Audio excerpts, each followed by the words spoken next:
Suspense.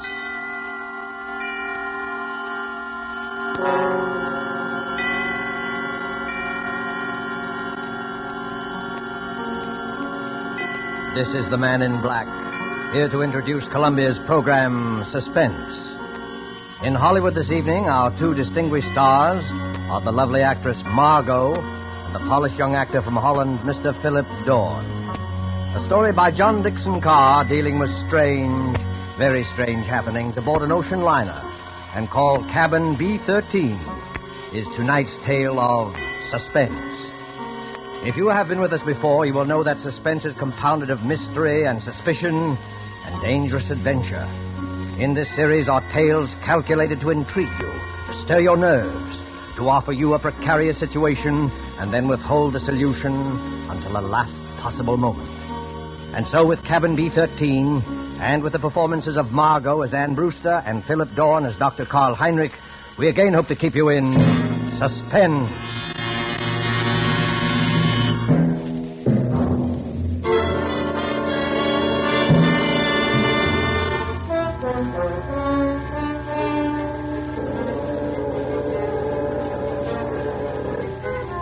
Come now, in happier peacetime days, to a great ocean liner on the night of her departure for Europe. There she is at the West 22nd Street Pier, the 25,000-ton Mauravania of the White Planet Line. Smoke from her three funnels coils up lazily in mild October air.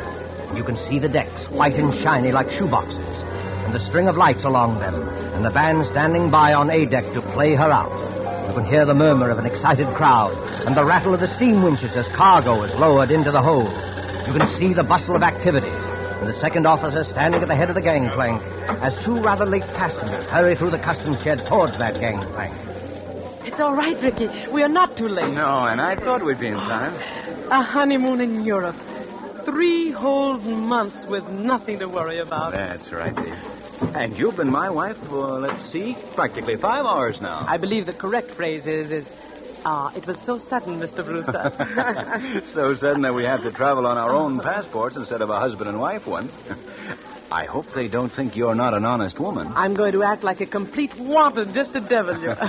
Oh, what about our tickets, Ricky? Do we give them to that officer standing at the top of the gangplank? No, honey, you keep your ticket. The cabin steward will come around and collect it after we're underway. And the money, Ricky? It's a lot of money, Anne. $10,000 in cash. Maybe I better turn it in at the purser's office for safekeeping. Yes, maybe you had. Wait a minute, Ricky. What is it, then? Wait. Do you mind if we stand here for a second before we go up the gangplank? Oh, what's the matter? You're not ill, are you? No, but getting over brain fever isn't any joke. Oh, I know, dear. You see, Ricky, I ought to be eager and excited like all those people up there, but suddenly you get fancies. Queer, sick fancies. Suddenly, right now, all I can think of is the night and the wind and all the black water in the dark. And that's exactly the kind of morbid fancy I'm trying to cure you of. I know, Ricky. I'll be good, but I was just thinking of a story. What story? Oh, never mind. It doesn't matter. Which way do we go? Up the gangplank, through that door there, and then down on the elevator to B deck. And no more horrors, do you understand?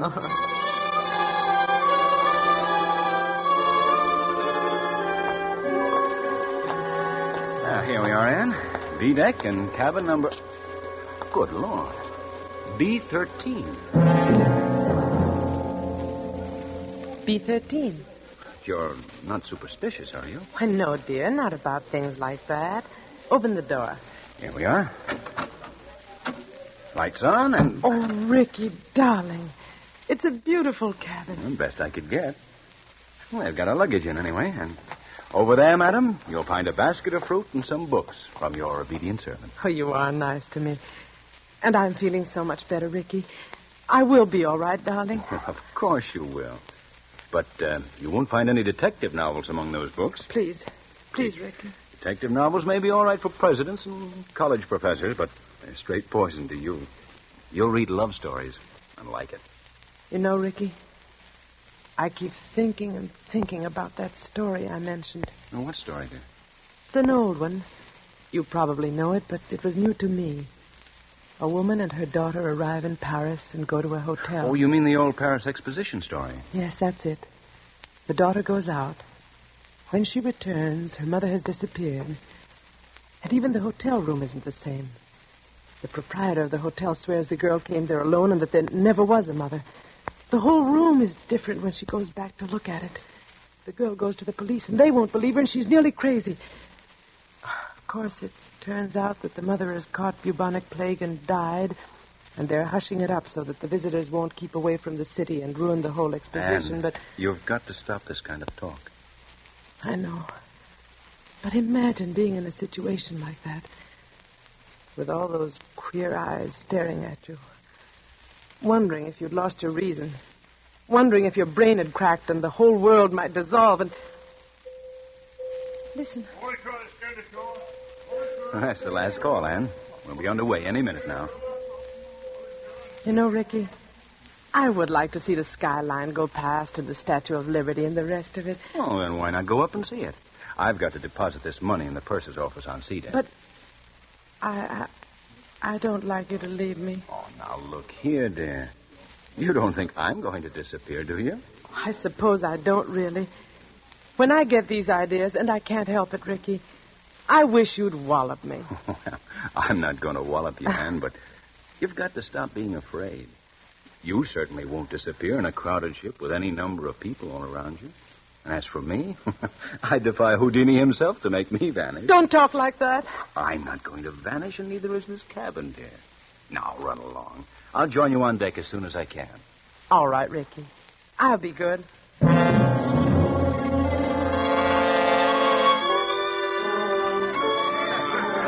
In with your gangplank. In with your gangplank. Gangplank, please, sir. Close the rails. Stand by. Eager people, excited people, happy people, all crowding up to the rail to wave goodbye. Nothing to worry about, nothing on their minds except... Except what? Oh, Except seasickness, madam? oh, Well, I beg your pardon. I hadn't meant to startle you, believe me. please don't mention it. How silly of me. It was my fault. I haven't been very well. I noticed it, madam, if you'll forgive me. That was why I spoke to you. As you see by my uniform, I'm the ship's doctor. This is a British ship, isn't it? But you don't sound British. No, I'm an Austrian, madam. Dr. Paul Heinrich, at your service. I'm not very popular in my own country today. The days of colored shirts and vacant minds. I'm Mrs. Brewster, Doctor. Ann Brewster. When does the ship go? In about a second, Mrs. Brewster, you will hear the whistle, then the band will strike up, all langs in, and then... We're moving, aren't we? Yes?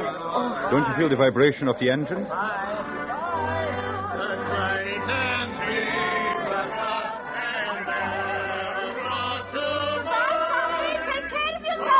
Oh, dear, I'll see you at Christmas. Oh, the key to the car is in the living room table drawer. The living room. Tell me I'll kill you when they get down.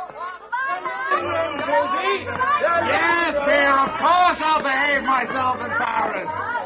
Say, what time does the bar open aboard this time, huh?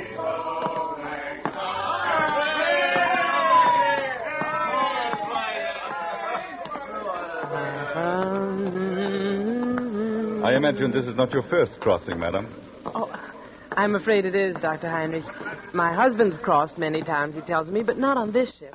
Well, then I hope you're a good sailor. Why, Dr. Heinrich? Well, because we'll run into some very dirty weather once we are out at sea.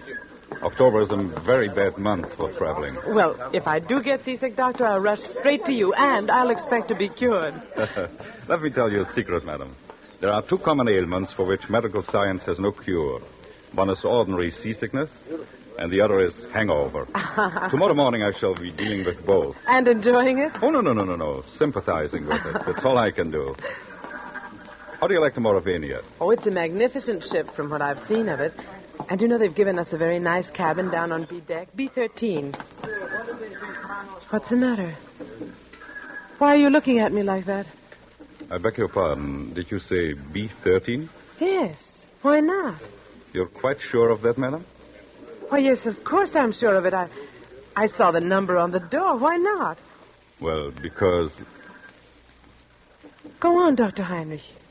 Because there's no such cabin aboard a ship. I'm not joking, Mrs. Brewster. You see, some people are superstitious. Many ships, like this one, omit number 13 on each deck. You must have been mistaken. What are you trying to tell me? Do you think I saw something that wasn't there? No, Mrs. Brewster, not at all. Then come along with me. I'll show you. I'll prove to you that there is a number 13. Will you come along? Yes, Mrs. Brewster? I think perhaps I had better escort you.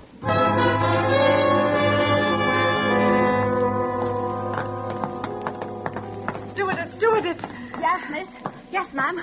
Come in straight away. Tell me, stewardess, this is B deck, isn't it? B deck, ma'am? Oh, yes, ma'am. No doubt about that. Dr. Heinrich and I have been all over this part of the ship looking for cabin number 13, but we don't... I've been trying to convince this lady stewardess that there's no such cabin number 13 on this ship. Why, there sure to heaven isn't, ma'am. And never has been. I've served aboard the Moravania a matter of 8 years, and I ought to know. But I tell you, I saw it. I was in there. It was a big cabin with a private bathroom attached. The walls were paneled in light oak, and the furniture was rosewood and yellow satin, and the portholes were like real windows. No, that's not much good, ma'am. No, I'm afraid not. Most of the cabins hereabouts look like that. May I ask you, what name was the cabin booked in? Brewster, naturally. Mr. and Mrs. Richard E. Brewster. Here, let's have a look on my list. No, there's no Brewster here, ma'am. I tell you, I was in there. They even delivered the luggage. I saw it. Excuse me, ma'am, but I had a look-see in all the cabins I'm in charge of, just to see if the passengers wanted anything. And I don't remember any luggage with a Brewster label on it. Wait a minute. There may be a partial explanation of this. You see, that's better, Mrs. Brewster. I was hoping you might find one. Ricky, that's my husband. Ricky and I have only been married a very short time, and when my maid printed the baggage labels, she must have made them out in my maiden name. I never noticed at the time. Oh, what name might that be, ma'am? Thornton. Anne-Marie Thornton. Oh, Lord, miss. Now, why couldn't you have said that before? I remember it well. 2 silk cases and a little trunk. They're in B16 now. Where's B16? Right behind you, miss. You're standing practically in front of the door. Oh, thank goodness. Oh, yes, but, what about my husband's luggage? There's no gentleman's luggage in that cabin, miss. Your husband's or any other gentleman's, if you know what I mean. I won't stand for this. Where's Ricky? What have you done with Ricky? Please, Mrs. Brewster. There's one easy way to settle this. Settle it? How? Just look down the corridor.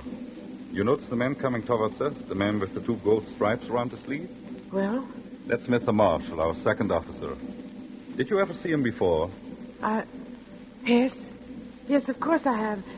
He was standing at the top of the gangplank when Rick and I got aboard. Exactly. So he might be able to tell us something. Oh. Mr. Marshall? Mr. Marshall? Yes, Doctor, what's up? Would you mind coming here for a moment? Well, not at all, old boy. Always glad to oblige a chap who may have to cut me up at any moment, eh? What may I do for you? Take a good look at this young lady. And tell me, have you seen her before? Seen her before? My dear chap, if I had overlooked, the young lady will pardon me, I know, a passenger as charming as this lady is, I would be less of the gentleman than I fancy myself. Eh? You saw her coming aboard tonight? Oh, yes, certainly. And, of course, you saw the gentleman who was with her. The gentleman who was with her? Yes. Oh, but there was nobody with her, old boy. You're quite certain of that, Mr. Marshall? Oh, my dear doctor, she was the last of them to come aboard. I'll take my Bible oath there was no other passenger with her, or ahead of her, or behind her, if it comes to that. You're lying to me. Please, Mrs. Brewster, lower your voice. I know what it is. It's the old Paris trick, like in the story. But you won't get away with it, you hear? Now, look here, madam. I'll go to the purser, I'll go to the captain. Oh, dear Father in heaven, won't anybody believe me?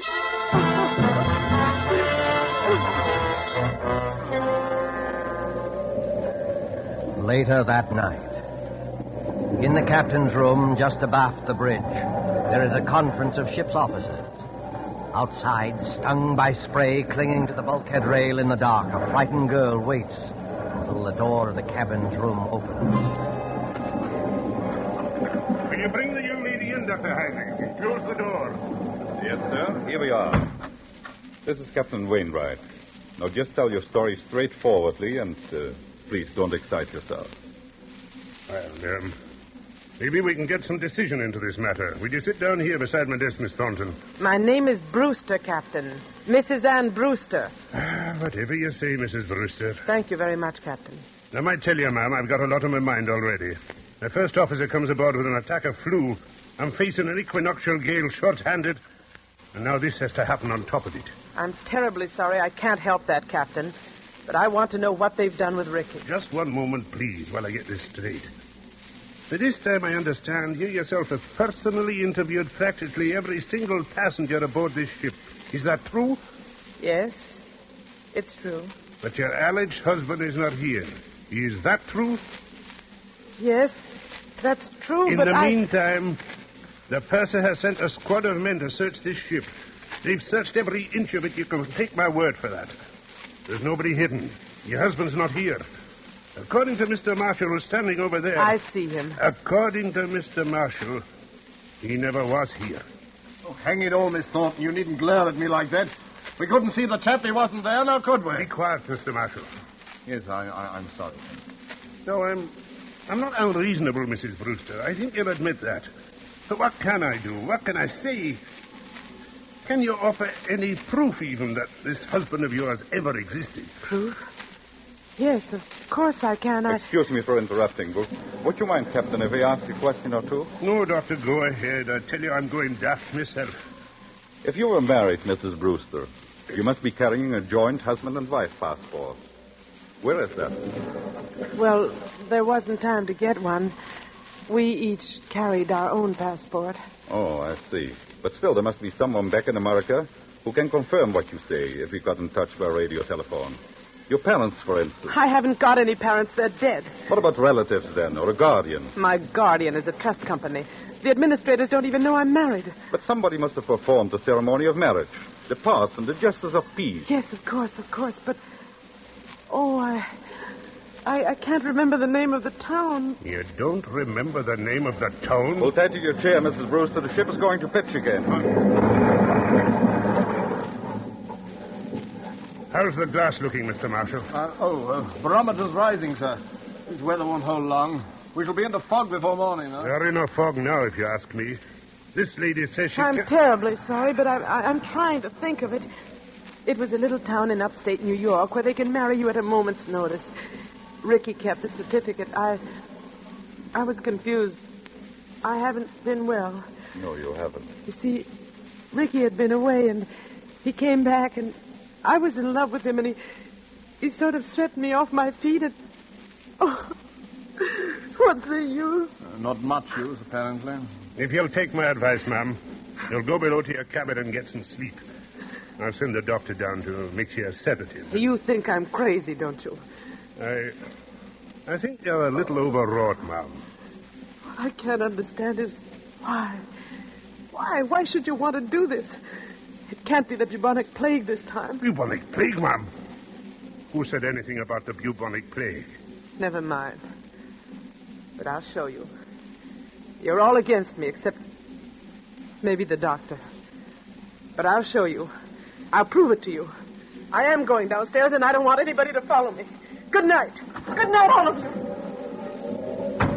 Well, I'm glad that's over. Look here, Mr. Marshall. Huh? You think it's quite safe to trust her out there alone? Well, I don't know, sir. She's mad as a hatter, if you ask me. You think she might do something foolish? Well, I think she might chuck herself overboard if we're not careful. What's your opinion, Doctor? I can give you my opinion, gentlemen, in a very few words. That girl is as sane as you are. What's that? Wait and hear what I have to say. I shared your own belief at first, but I've been talking to her all evening. I've heard the whole story, and there's not a psychopathic trait in her nature. She firmly believes in this husband. Yes, Doctor. A lot of people firmly believe they're Napoleon, but they get tossed into loony bins, that's the same. This matter is not a joke, Mr. Marshall. I tell you, this man exists. Or did exist. What do you mean, Doctor? I suppose he has been murdered. Perhaps he has been murdered and thrown overboard. Murdered? Thrown overboard? If you remember, Richard Brewster was carrying a very large sum of money in cash. His wife's wedding gifts.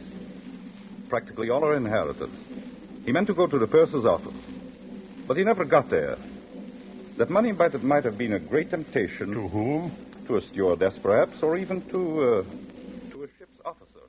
Just exactly what are you getting at? Well, numbers on doors can be changed easily enough. Just print a small card and put it on the metal slot on the door. I still want to know what you're driving at. If you use your intelligence, gentlemen, I think you will understand how a man can be made to vanish into thin air. And why Mr. Marshall saw never another passenger. You still don't see it? No, I do not. Well, then listen, and I'll explain exactly how it was changed like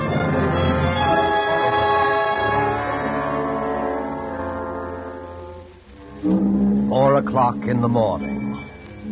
4 o'clock, the hour of suicides and bad dreams. The gale has subsided. The sea is calm.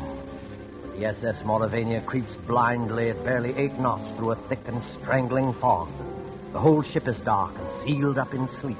There's no sound in all that mournful dimness, except when the foghorn cries out a warning overhead. Even cabin B16 is dark. And Brewster, still fully dressed, lies restlessly across one of the berths, her head almost touching the intercabin telephone. What was... Oh, I thought I heard... Telephone. Yes? Hello? It's me, Anne. Take it easy now. Ricky! Ricky, where are you? Quiet. Keep your voice down. Where are you, Ricky? What happened to you? Are you hurt? No, I'm not hurt, but he nearly got me. Who nearly got you? Listen, dear. I can't explain over the phone, and I don't dare go down there. Can you meet me up on deck? Yes, of course. Where? Do you know the boat deck? Boat deck? Which one is that? The top deck, where all the lifeboats are slung. Oh, yes, I know it. Well, go to the starboard side. Yes? That's the right-hand side, facing forward. Find the 4th lifeboat from the aft companionway. Yes. There's a thick fog, and nobody will see us. Ricky. What is it? Ricky! He's gone. He's gone. Excuse me, miss, but I thought I heard somebody talking in here. Stewardess, what are you doing up at this time of the night? If I might ask, miss, what are you doing up and dressed? Oh, you ought to get some sleep, miss. You really ought. It might interest you to know, stewardess, that I've just been talking to my husband. Now, look here, miss. Don't start that all over again. Please don't start that all over again. You all pretended to think I was mad, didn't you? And you nearly drove me mad. Ricky's beaten the whole crowd of you, and I'm going out on deck to meet him now. Out on deck, miss. That's what I said. Where's my coat? Don't go out there, miss. Not in the state of mind you're in. And the fog's so thick, you can't hardly see your hand in front of your face. Stand away from the door, please. Suppose, miss, I didn't want to let you go out there. I don't think that would matter much. You've probably heard that mad people have 10 times ordinary strength, and I'm stronger than you anyway. Miss, I'm a begging you. Stand away from that door.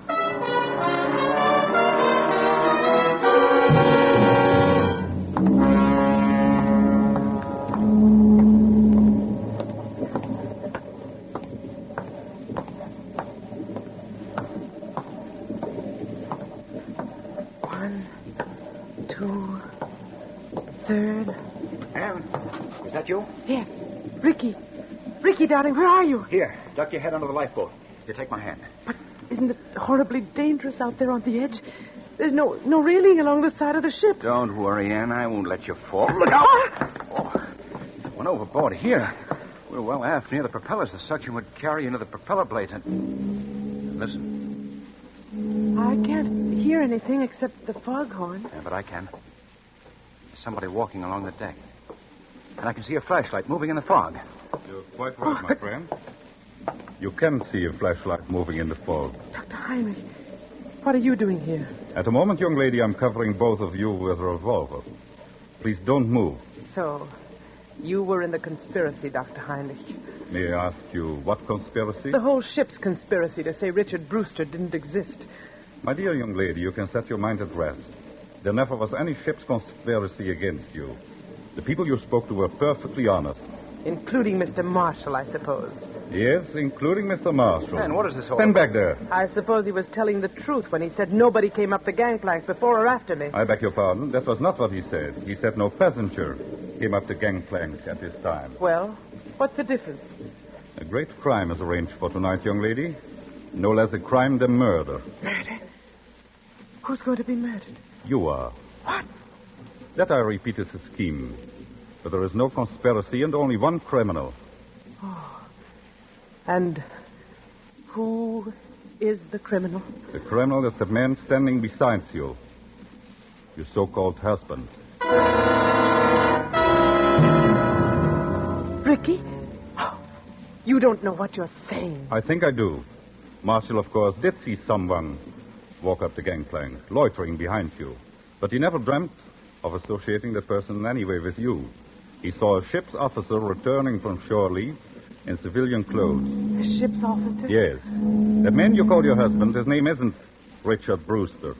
His real name is Blaney. And he's the first officer of the Mauravania. Are you trying to tell me the captain can identify him. He's actually British, though he can fake an American accent very well. He has already got a wife in England, and he is planning to join her with the $10,000 he got from you. I don't believe it. I don't. Ricky, why don't you say something? Oh, he planned it very cleverly, I must admit. He never let you know he was ship's officer, did he? He's been away for some time, naturally, so he persuaded you to marry him in a hurry. Ricky, is this true? He has the money, you see.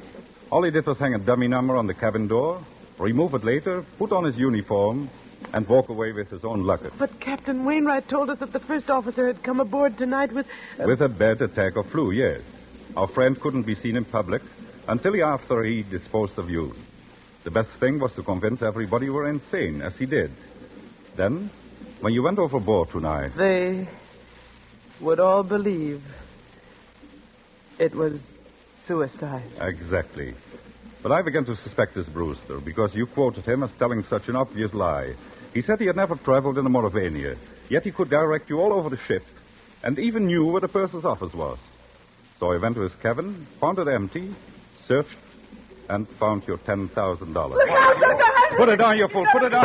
Oh! He's overboard! You shot him! You shot him! Those shots, my dear, never touched him. Never touched him? No. The weight of the iron carried him over backwards when he lifted it. It was the weight he was going to use to sink your body. Ricky! The propellers! The ship's propellers! Yes, they suck you under. Oh, Doctor. Doctor, I can't stand it. It won't be easy, my dear. It won't be easy, I know, but believe me, this way is better.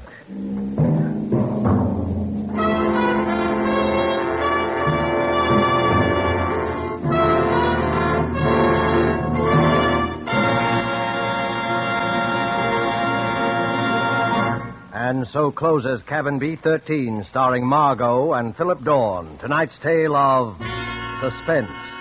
With our two stars tonight were Dennis Hoy as Captain Wainwright and William Johnstone as Ricky Brewster. This is the Man in Black who conveys to you Columbia's invitation to spend this half hour in suspense with us again next week, same time, when our star will be one of the screen year's most sensational newcomers, Mr. Gene Kelly. Mr. Kelly will be supported by Hans Conried and William Johnstone. The producer and director of Suspense is William Spear, who with Lud Gluskin and Lucian Morawick, conductor and composer, and John Dixon Carr, the author, collaborated on tonight's Suspense.